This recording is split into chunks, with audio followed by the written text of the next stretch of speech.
Hello, and thank you for tuning in to the channel. Today, we'll take a look at Richard Burton's top 10 performances. Before you begin, be sure to like us and subscribe to our YouTube channel for more future updates. Number 10, here's Lucy, 1970. In this episode of Lucille Ball's iconic US sitcom, the Pontrahydefin star, fed up with being swamped while sightseeing, everyone's gone to Disneyland except me and Khrushchev, dons a janitor's outfit to avoid his waiting fans. However, the plot backfires when the comic misidentifies Burton as a handyman and forces him to fix her broken faucet, prompting Burton to deliver a rendition of a speech from Richard II's Act 3, Scene 2 in order to persuade her that he is, in fact, a famous actor. Number 9, 1984. Following a string of poor performances, Burton managed to end on a high note with Michael Radford's superb adaptation of George Orwell's dystopian classic about dictatorship wreaking havoc on Western society. 1984. Winston Smith, John Hurt, a clerk at the Ministry of Truth jailed by the thought police for breaching the rules by falling in love with a co-worker, is re-educated by Burton's character, O'Brien, an inner-party member who is both vicious and fatherly, Susanna Hamilton. Despite being in constant discomfort throughout the production, the actor persevered and gave another excellent performance, which turned out to be his final. Number 8, Equus, 1977. Burton's cinematic career had hit rock bottom by the mid-1970s, following a succession of forgettable films like The Klansman and Exorcist II, The Heretic. He returned to the stage after a 12-year run in Equus, in which he played a psychiatrist attempting to figure out why a little child named Six Horses, which led him to uncovering his own secrets. Burton resurrected the role for Sidney Lumet's 1977 film adaptation, which received heavy criticism from animal rights groups for its realistic depiction of the mutilations. Burton received his 8th and last Academy Award nomination for his portrayal of a man whose life and marriage are filled with misery and rage, and it was recognized as his final great performance.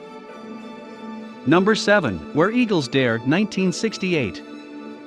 Burton began taking subpar jobs in the early 1970s in order to fund his and Taylor's lavish lifestyle. The majority of these films were critical and box office flops, which hurt his career. Where Eagles Dare, a dramatic World War II espionage thriller about a band of Allied special forces assigned the daunting mission of penetrating an impenetrable Nazi fortress in order to rescue a captive American commander, was his final major blockbuster smash. Robert Beatty. Burton portrayed a British officer in charge of an Allied force made up largely of British soldiers with the exception of a lone American, Clint Eastwood, who proves to be the only person he can trust. Number 6, Who's Afraid of Virginia Woolf, 1966. Marriage has never been depicted in cinema in such a harsh and nasty light as it was in Who's Afraid of Virginia Woolf. The explosive drama by Edward Albee is adapted by Mike Nichols. The picture generated a controversy among conservative groups because of its use of profanity, which was made possible by the new MPAA President Jack Valenti's decision to disregard the previous production code. Burton and Elizabeth Taylor played George and Martha, a middle-aged married couple whose lives have been lost in an ocean of drink and disillusionment in Who's Afraid of Virginia Woolf. George hasn't lived up to his potential and is still working as an associate professor at his university, while Martha bemoans his lack of desire. Number 5, The Spy Who Came In From the Cold, 1965. The Agent Who Came In From the Cold, based on the John le Carré novel, stars Burton as Alec Liamas, a past-his-prime British spy on the eve of retirement, who is pulled from the field and tasked with infiltrating East Germany while posing as a defector. However, while behind the Iron Curtain, Liamas discovers that his mission is a deception to utilize him as a pawn in a greater scheme. Burton made the spy thriller while taking a vacation from his Tony-nominated performance in John Gielgud's Hamlet, for which he received his 4th Academy Award nod for Best Actor. He lost the Academy Award for the second time, this time to Lee Marvin's twin parts in Cat Ballou. Number 4, The Night of the Iguana, 1964. Burton gave one of his best performances in this production of Tennessee Williams' melodramatic morality play set in a Mexican seaside village. Collaborating with director John Huston, Burton portrayed an alcoholic defrocked priest-turned-tour guide who had a series of romantic experiences with a group of school teachers before meeting a suppressed artist, Deborah Kerr, at a rundown hotel owned by a seductive widow, Ava Gardner, who also seems to be in love with him. Everyone, of course, has inner demons and sexual tensions. The Night of the Iguana, a commercial and critical success, was one among the better adaptations of Williams' work, earning 4 Academy Award nominations but none for Burton. Number 3, Cleopatra, 1963.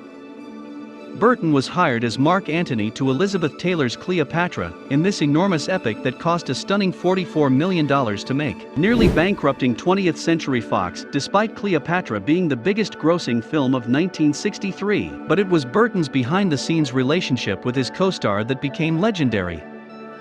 Burton had been married to actress Sybil Williams for almost 14 years at the time, while Taylor was married for the 4th time to Eddie Fisher. During production, their relationship became public, causing quite a stir. Even the Vatican and the United States Congress spoke out against their adulterous relationship. Nonetheless, the publicity drew a large number of people to the theaters, saving the company from bankruptcy. Cleopatra as a whole was a study in contradictions. It was the highest-grossing film of the year, but it was a financial disaster. Historians and critics condemned the film for being historically wrong. However, it was nominated for 9 Academy Awards and won 4 of them. Regardless, the film went on to become one of Hollywood's most renowned films, influencing both Burton and Taylor's careers.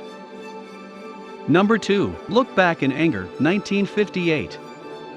Look Back in Anger, a predecessor to the kitchen sink movement in 1960s England, starred Burton as Jimmy Porter, an enraged young man. The actor was actually 33 at the time, who is college-educated, but can only scrape by as a blue-collar worker. Jimmy's bleak situation depresses him most of the time, leading him to verbally abuse his wife, Allison Mary Ure. Allison has had enough and, at the urging of her best friend Helena, departs. Claire Bloom, Jimmy, on the other hand, falls in love with Helena, only to have Allison return and add to his already terrible existence by informing him of a miscarriage. Look Back in Anger, a dismal look at the life of a working stiff shot in stark black and white, produced the so-called angry young man flicks of the next decade. Despite the film's commercial failure, Burton was extremely proud of his work. Number 1, The Robe, 1953. Burton made his Hollywood debut in the blockbuster My Cousin Rachel, which earned him his first Academy Award nomination, after earning a name for himself on the stage and film in his home England. However, it was his major role in the 1953 biblical epic The Robe that catapulted him to fame. Burton portrayed a decadent Roman tribune who was tasked by Pontius Pilate, Richard Boone, with overseeing Christ's crucifixion. However, after winning Christ's robe in a dice game, he begins to sense its magical power and becomes a devout follower who eventually gives his life for his Lord. The part was supposed to go to Tyrone Power, but Burton stepped in and made the most of his chance, winning his 2nd Academy Award nomination and a $1 million contract offer, a small fortune back then. Burton rejected the contract after losing the Oscar to William Holden. However, he later reconsidered. This concludes today's video. What are your thoughts on the items on our list?